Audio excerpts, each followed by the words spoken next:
your backswing should be driven by a very, very specific order. And this specific order is weight shift first, body turn second, and small hand and arm functions third.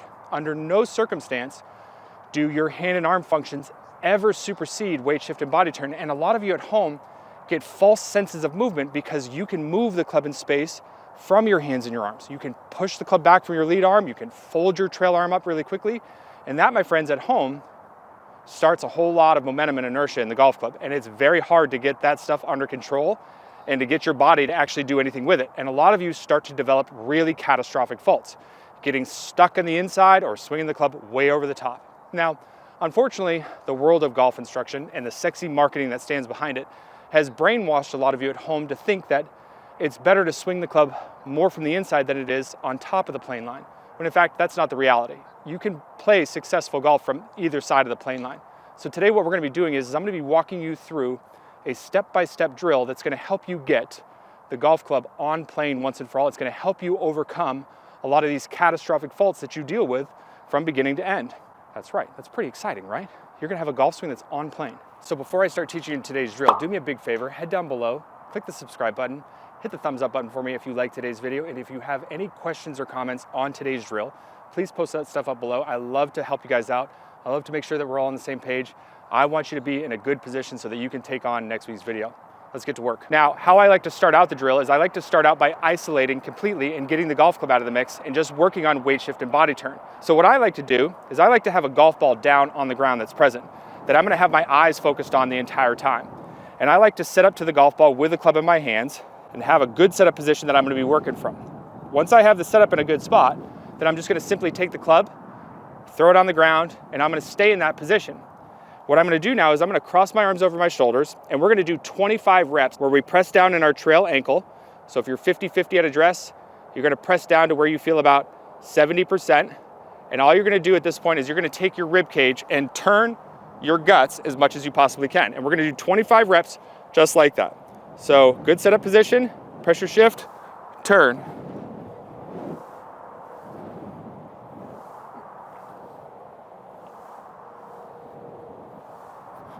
Okay, so you've just completed step number one. You've done your 25 reps. You've got weight shift and body turn all warmed up and ready to rock and roll.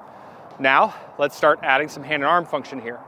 Same thing here applies. We're gonna be doing these reps without the golf club, but we're gonna be going into a setup position with the club in our hands first, with the golf ball being down on the ground as a way for us to be able to keep our eyes on it when we're doing these drills. Now, I want you to understand that the functions that I'm gonna teach you with the hands and the arms are all considered variables. What I mean by variables are, it's very player dependent. How much elevation that you use from your hands and your arms is going to be very dependent on the shot shape that you want to ultimately land on, how much body turn that you have available to you, and what your grip looks like. And a lot of you at home are not necessarily trained to be able to understand exactly how much depth you should personally have. That's okay. I'm going to give you some kind of middle of the road sort of things to look for. So if you looked at yourself on camera and you notice that you are turning a full 90 degrees, then what you're gonna be looking for as your arm position at the top of the golf swing is you wanna look at your trail elbow and make sure that it's in line with the base of your chest. You can be a little bit higher or a little bit lower, but just remember how you sequence the downswing can play a very important role from there, and we'll be talking about that in next week's video. So let's go ahead and start step number 2 here and get into the nitty gritty. So from a static address position, what we're gonna do is we're gonna take the club and set it on the floor. Notice how my setup didn't change when I'm letting the club get on the floor. Now what I want to do is I just want to go ahead and elevate my arms up and down. And what you want to imagine here is that you've got kind of a shelf coming out of the base of your chest, and you want to get the elbows right to that top of that shelf. That right there is elevation. That is going to be happening very gradually through your takeaway and through the backswing. That's what helps give the golf club lift in the golf swing. Now what we're going to do is we're going to add in the flexion of the trail arm and a little bit of the wrist rotation and wrist set. This can be a little bit complicated for a lot of you at home, but I want to keep this as simple as we possibly can. So when you start to flex your trail arm, okay, after you've elevated your arms, what I want you to do is a couple things.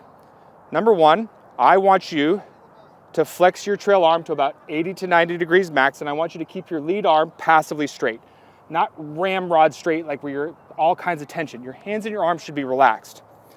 What I also want you to do is I want you to keep your elbows fairly close together here. I don't want your arms to separate from one another. And the most important thing that you can do to help make it set on plane at the top of the golf swing is when you start to elevate and flex your arms, okay? If you look at my lead wrist, it's rotated upwards and it's flattened off. So it's gonna be anatomically flat. My trail wrist now looks like I'm getting ready to hammer a nail into the wall. So this is a wrist set position. Pulling my knuckles back to the back of my forearm here would be considered a hinge. We don't want to do that. We want to set the wrist here. So if you're unclear as to what set is, grab a hammer and try to hammer a nail into a wall. That'll be wrist set. So the functions that we're going to be doing here are going to be elevation, flexion, wrist and forearm rotation, and wrist set. So the completed movement should look like this. So static address position, arms hanging down freely. I take my lead thumb and I grab it with my trail hand. I put it in my palm. And all I want you to do now is elevate the arms, flex your trail arms slightly, make sure your lead wrist is anatomically flat and your trail wrist has got a little bit of set in it. Now from this position, pressure shift and turn your body. Okay, don't let your arms sag. Keep your arms in the right spot. Pressure shift, turn. Pressure shift, turn. Pressure shift, turn. I want you to look at it on camera. I want you to see what your hand and arm function actually looks like. If it looks like a good backswing position like we demonstrated at the start of the video, now you're ready to start picking up the pace and bringing the club back into the mix. This third and final step is going to be done with the golf club in your hands, but we're going to be doing a combination of presetting the hands and the arms, turning up to the top of the golf swing, and then we're going to be coming back down to an address position and then moving right back up to the top. So now how we're going to do this, take our setup, preset the arms, flex the trail arm. Okay, make sure my arms don't sag down, hold the arms in a good spot. Make sure your lead arm is straight, your lead wrist is anatomically flat, your trail wrist has got a little bit set in it. Pressure shift and turn. That spot right there looks pretty darn good. Hold that static for a second, come back down to an address position, and then go right back up to the top. Repeat that process. Once you start getting the hang of it, don't have any of those preset reps, start picking up the pace a little bit, and that'll make the practice sessions go a little bit quicker for you. So let me walk you through exactly how I'm gonna practice this stuff.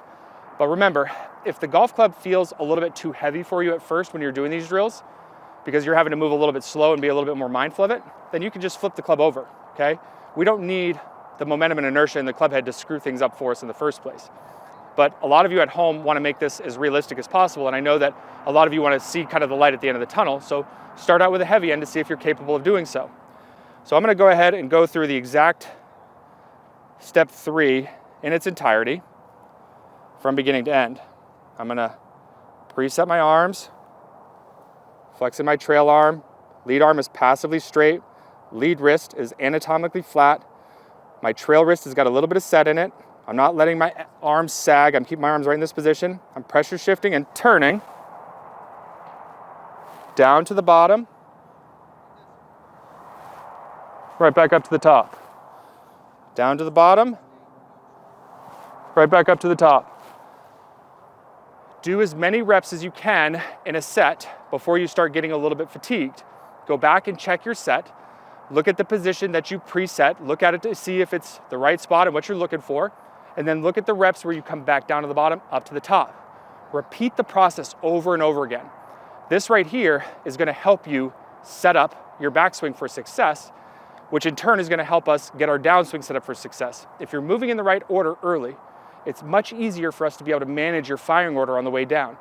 No more allowing the arms in the golf club to set the tone in your golf swing. Your arms in your golf club can give you these false senses of load very quickly.